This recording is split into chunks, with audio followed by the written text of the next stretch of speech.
Hit me. What is the first question here in week 15, the beginning of the fantasy football playoffs? Well, I mean, this was kind of interesting, and I will admit that the producers kind of pushed this one a little bit. I thought it was a pretty cool question, though. We're both going to contribute to it here. Who are the bounce back league winners? Who are the guys who maybe haven't had the seasons that we expected them to, but all of a sudden now in the final 3 weeks, like I was saying before, when it matters the most, who's actually going to turn it around and become a meaningful fantasy asset and actually help people win some weeks and win a title? I have a couple here. I think you have a few you want to mention. I want to start with one that I think is like the poster boy for this, Harmon. And it's somebody that we have talked about a bunch. It's somebody that we've mentioned on the Coping Corner episodes who struggled this year. Oh, baby. In part, it was his fault, but also the circumstances around him weren't as good as they were the previous season when he was the offensive player of the year. I'm talking about Saquon Barkley, Harmon. And he was drafted as a top 5 fantasy back through 14 weeks, RB 15 in fantasy points per game. It has been a bumpy ride. There's been a couple good performances along the way, but overall, I think people feel pretty bad about taking him in the first round. And I say that from experience. And I've mentioned before that there was a bunch of leagues where I was picking mid to even late first round. Saquon fell to me. I thought I was getting this incredible value. Turns out, I guess everybody else in my leagues knew what they were doing and they let him fall. But I've made it into the playoffs in most of those leagues. And now I think I'm going to reap the rewards here because we're looking at what he could potentially do down the stretch. He's coming off finally a good game, 122 yards and a score on 20 touches last Sunday. And we can go over all the things again, you know, the play calling, some of the struggles and injuries in the offensive line. It hasn't been the same environment that it was last year, but the schedule gets very, very easy for him coming up. He gets the Raiders this week, then the Commanders and the Bills. That's the next 3 weeks for him. From his perspective, all 3 of those defenses rank inside the top 8, as everybody watching can see here. Inside the top 8 in most fantasy points allowed to running backs, depending on the scoring, right? It could be 9, 10, it could be whatever. But from my perspective, top 8. And we're also potentially going to get Lane Johnson back soon. I don't know if it's going to be this week, but it should be at some point here in the fantasy playoffs. I think we could see Saquon Barkley actually perform pretty well here during the final 3 weeks and be a meaningful factor in the fantasy playoffs, Harmon.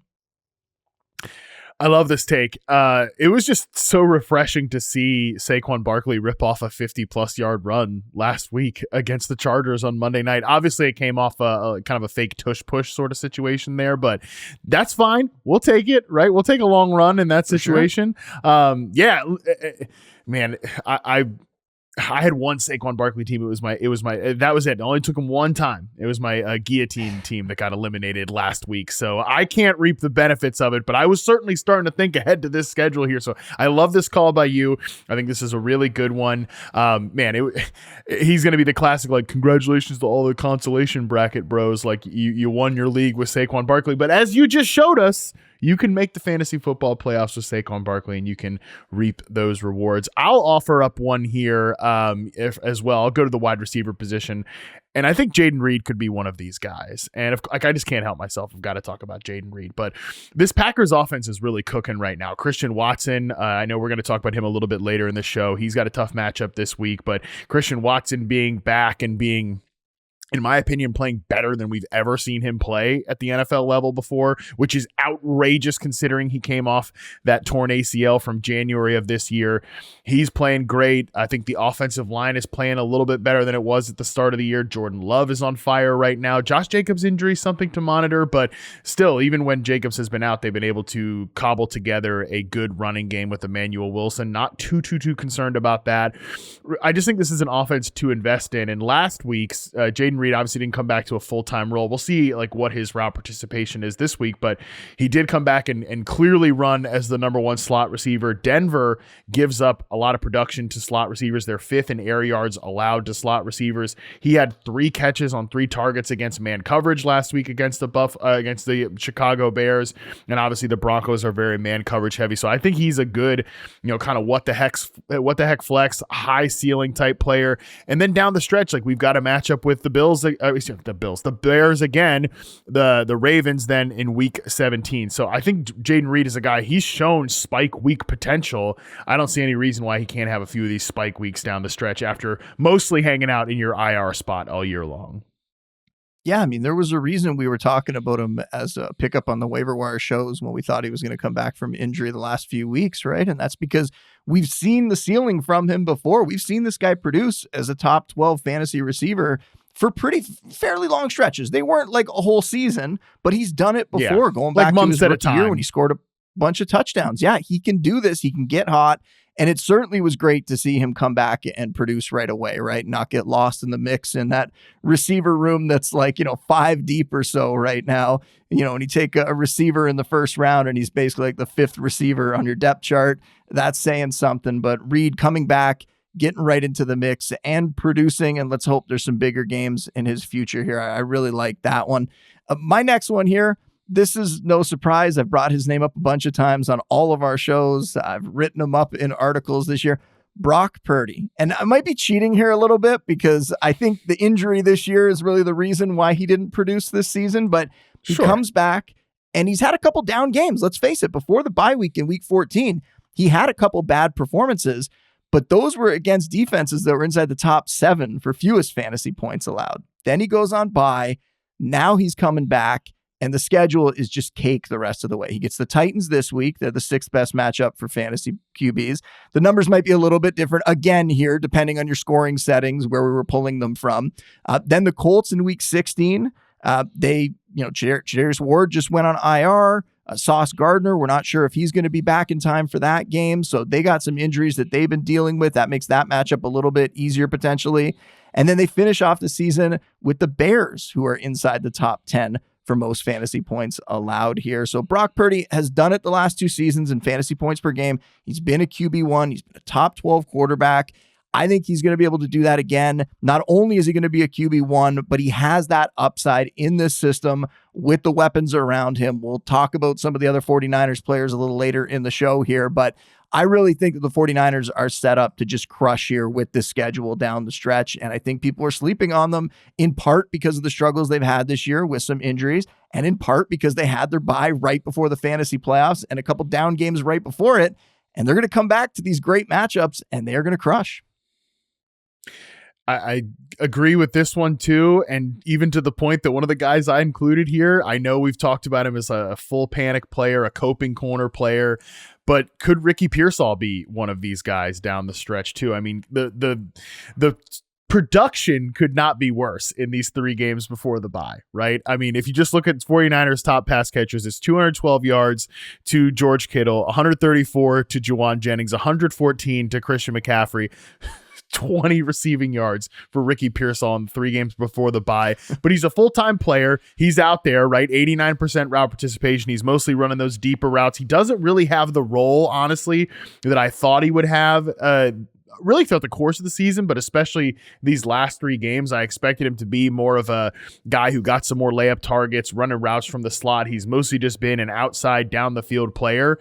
And so if that continues, he's going to be very boom or bust. But like Boone, you read off some of those matchups, man. They're really good for wide receivers too. Specifically, if Pearsall's the downfield guy, this Titans matchup, I mean, you would have to have some, he'd have to have some onions to be starting Ricky Pearsall in fantasy football this week after freaking 20 yards in 3 games before the bye week.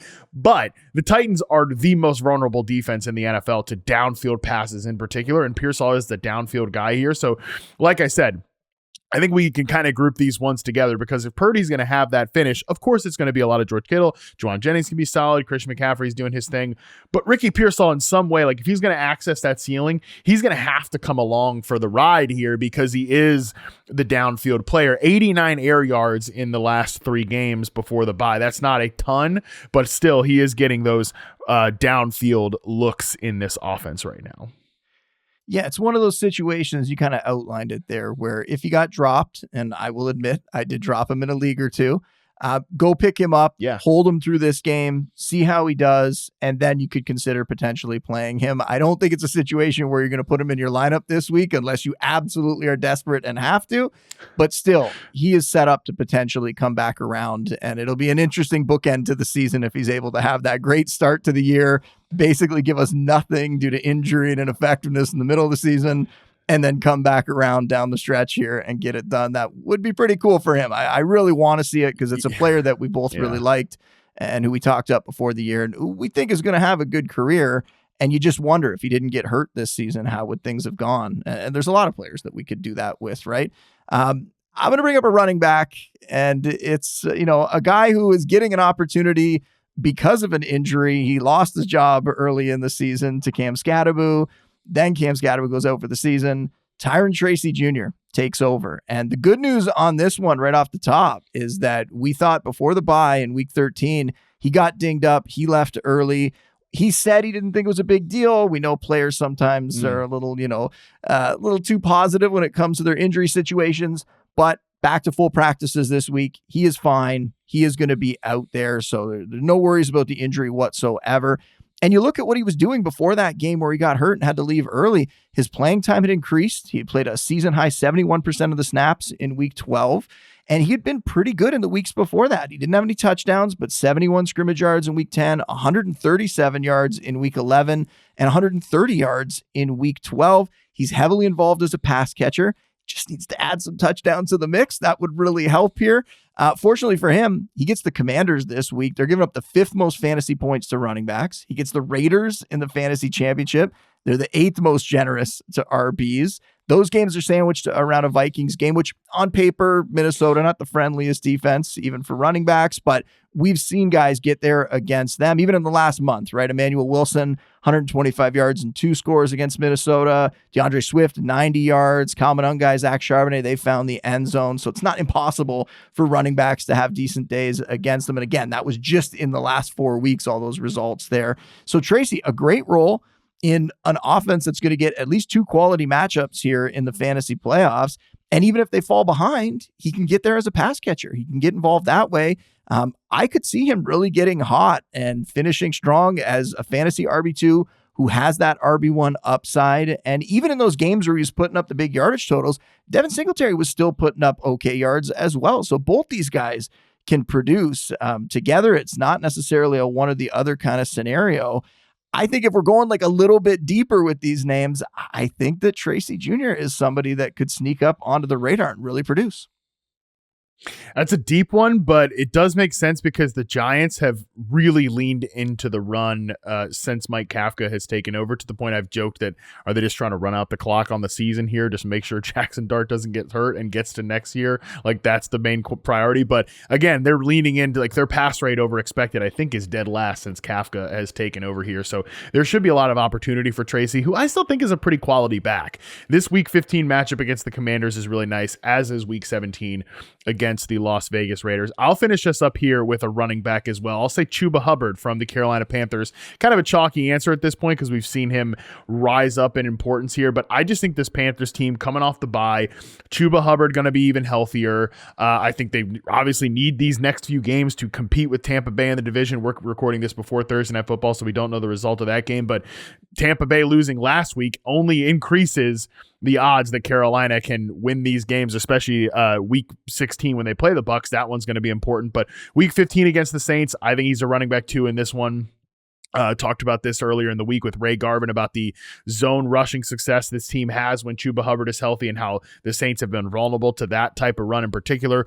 Week 16 against the Bucs, I mean, they're obviously a tougher run defense, but you can't move the ball on this unit, so they should be in scoring position. The one that kind of stinks is the week 17 matchup against the Seahawks, but because Chuba is the passing down back, and I would expect this team to be trailing against Seattle throughout the course of the proceedings, he should be able to pick up some cheapy receptions there. We've even seen, like, when this team gets into pure garbage time mode, Hubbard is just out there as the team drops back a ton. Obviously, this sounds crazy to say now, but all the way back in week 2, when this team played the Arizona Cardinals and they got kind of obliterated by the Cardinals and they pushed it back into a close game in the fourth quarter, Hubbard is just out there picking up a lot of cheapy receptions. So I think Hubbard in that sort of role could be even passable here in week 17. So a little bit of a stretch. He doesn't line up schedule-wise with some of the other guys that we've talked about, but he does at least have to make some sense there. And another one where it's a long fantasy season, right? To start the year as the lead back there, to essentially lose his job after an injury and some ineffectiveness after that, and now potentially moving back into a 50-50 split, or possibly even taking back the lead back job down the stretch here. I'm curious to see what this looks like, because they're coming off a bye too, right? So let's see what this looks like with Rico Dowdle healthy now, presumably, and what these two guys can do, because it's another backfield where both of them can produce. It's certainly possible that both these guys could put up decent fantasy stats and be in fantasy lineups over the last few weeks here. So that's an interesting one that we're going to have our eye on this week. Yeah, and just real quick, I would throw out Jameson Williams. This one's already kind of started to happen, so it's not really that interesting. I don't know if we're going to allow that one. That's not really a bounce back one. I think he's been getting it done. I don't think he's going to be he's going to be a first and second half split type player. I just thought it was funny, like looking it up this week. I really forgot, because I've been kind of thinking like, oh yeah, he's really bounced back since Dan Campbell took over the play calling. I forgot that Sam Laporta got hurt in the middle of that week 10 game when Dan Campbell took the play calling back. So it's just kind of funny to think like, what actually was the case of Jameson Williams bouncing back? Was it Dan Campbell took over the play calling, or was it just, the other guy that gets a lot of targets in that offense got hurt? And that's kind of what we see happen in some of these wide receiver rooms. So just thought that was like interesting when studying that this week. But yeah, for the most part, we know that Jameson Williams is already kind of having that season.